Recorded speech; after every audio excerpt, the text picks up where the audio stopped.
Looking at the treatment of some of the players in the WNBA, every day, guys, more and more, I understand that Thanos was right. Isn't it? Perfectly balanced, as all things should be. He was only half right, though. It's not just half of the planet that needs to go. I would say all of the planet, all of humanity needs to go.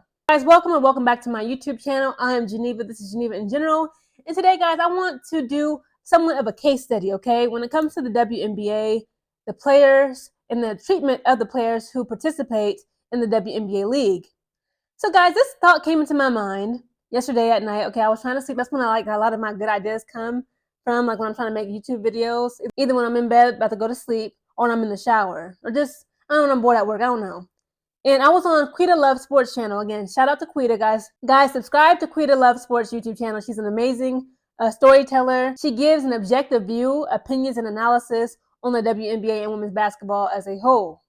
So Quita Love Sports just did a video on our favorite problematic child, okay? The bad girl of the WNBA, none other than Miss Chennedy Carter, aka Who Gon' Guard Her, okay? She just did a video on her a couple days ago. The video is titled somewhere along the lines of Where is Chennedy Carter, or will we see her play in the WNBA again? I was reading through the comments, okay, like I usually do, and someone said, and this again, like this is genius, okay?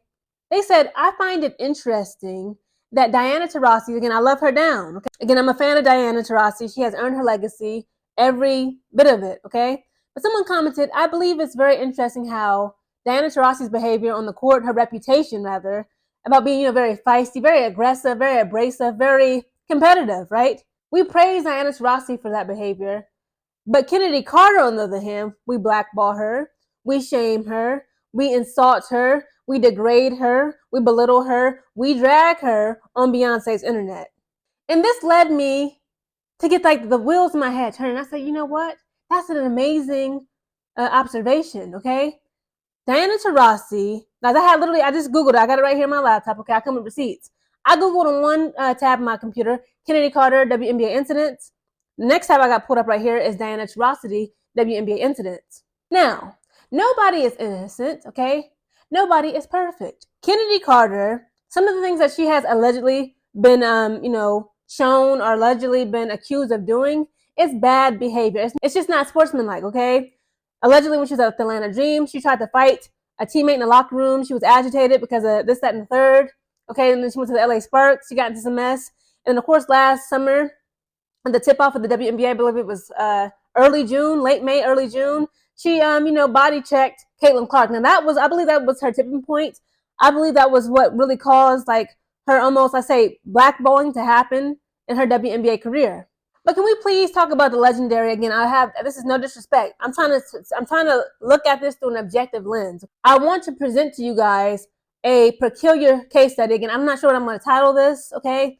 But again, I Googled Diana Taurasi WNBA incidents. Now, let me please just read you a little summary, just a little bit of what comes into Google search. It says Diana Taurasi, a legendary WNBA player, has been known for her intense competitiveness and has been involved in a few notable incidents, including a fine for contact with a referee, my goodness, breaking a locker room door, yikes, and being suspended for technical fouls. It says here's a breakdown of some of the incidents involving Diana Taurasi.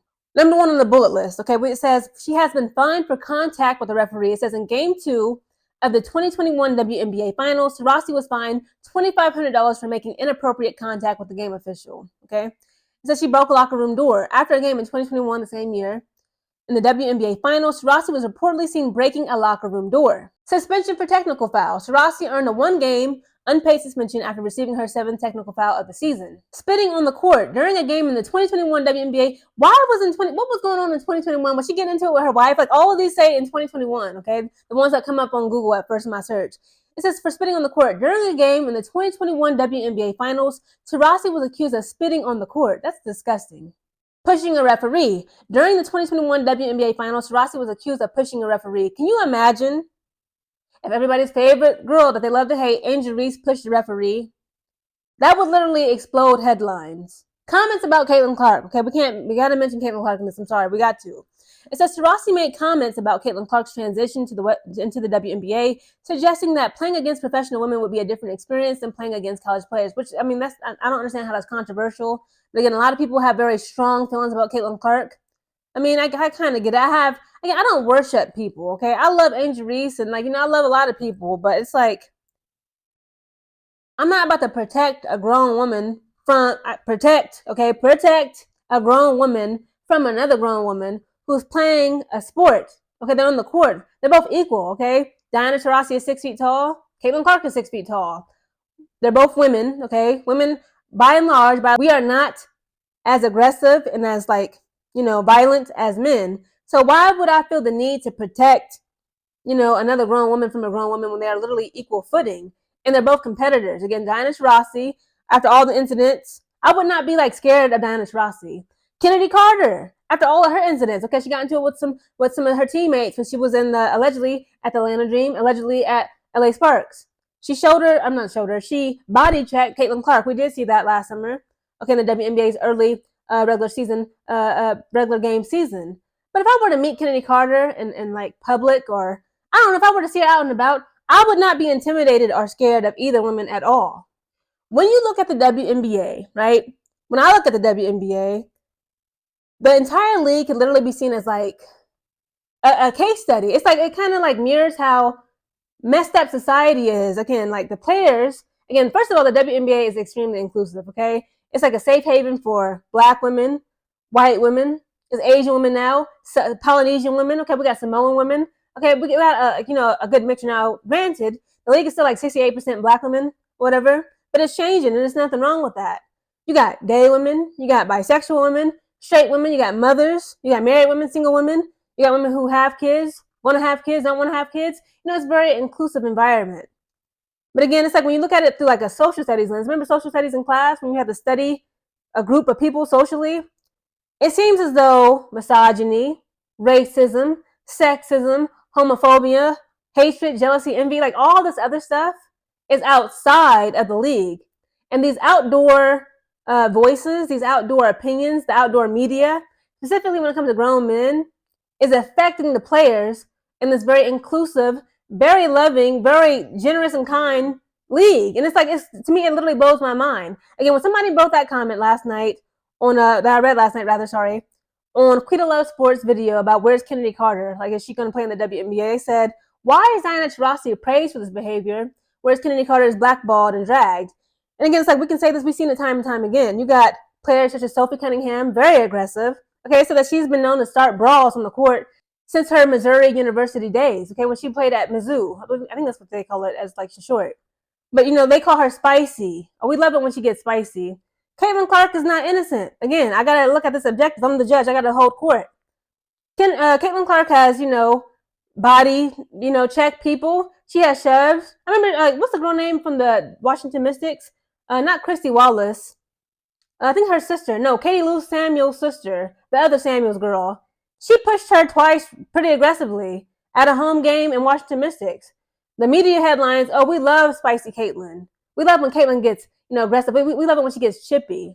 So why is it when Black women in this league, such as a Chennedy Carter or DeJounte Carrington, which freaking Caitlin Clark has came out to say, like, guys, she did not poke me in the eye intentionally. She's like, it's a basketball move. It happens. I've heard people being aggressive on that court. I've gotten hurt being aggressive by other players being aggressive on the court. But other players of color, specifically Black women, are called thugs. Chennedy Carter, i.e. DeJounte Carrington, i.e. Angel Reese. All she did was this. Who would have thought doing this emotion would spark such controversy? Guys, these are competitive women who are now professional athletes. Never mind, they was college students. Do you not understand? Like, they get paid. I get paid, okay, to block shots. I get paid to beat the best of the best.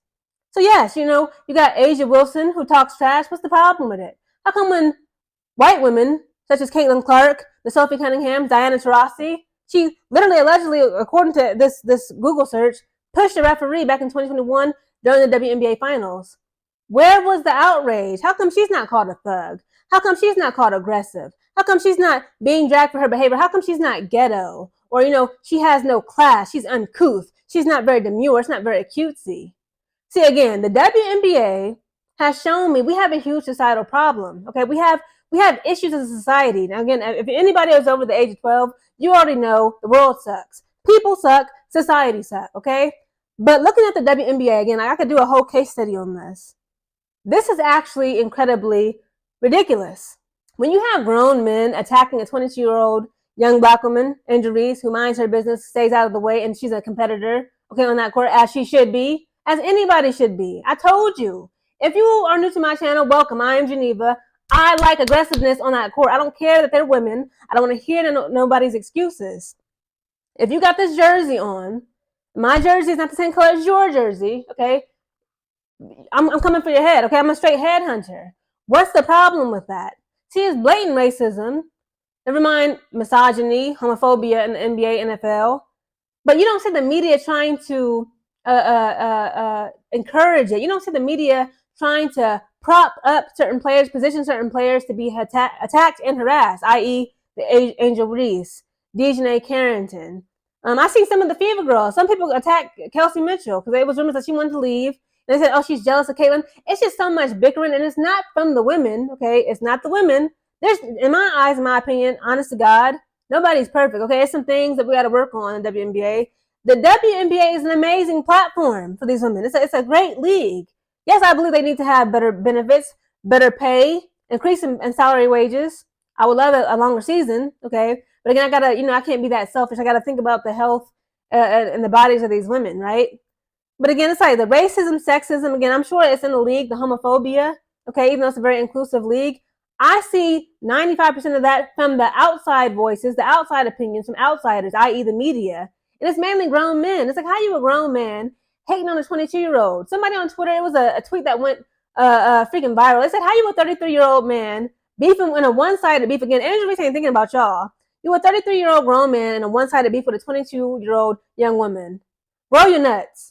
Again, guys, these are all rhetorical questions. Like I already, mentioned in this video, it's obviously that misogyny, racism, and sexism is driven, okay, by the media to, actually boost the sales. Again, Kathy Engelbert said it herself last year in that interview, and a lot of WNBA players, including Kelsey Plum, dragged her. Like, how dare you say, like, you know what? The racism that, the Caitlyn Clark and Angel Reese fans is kicking up drama on the court. Well, that just increases more ticket sales, more eyes and attention and revenue, and generates more interest on the league. So, we just gonna have to just let it rock. Again, shout out to whoever made that comment. You got the wheels turning in my head. We praise Diana Taurasi, okay? She's spicy, she's aggressive, she's a competitor, she's chippish. But Kennedy Carter, she's blackballed. She's a thug. She's ghetto. How is it as a grown man, how can you call a woman a thug? Make it make sense.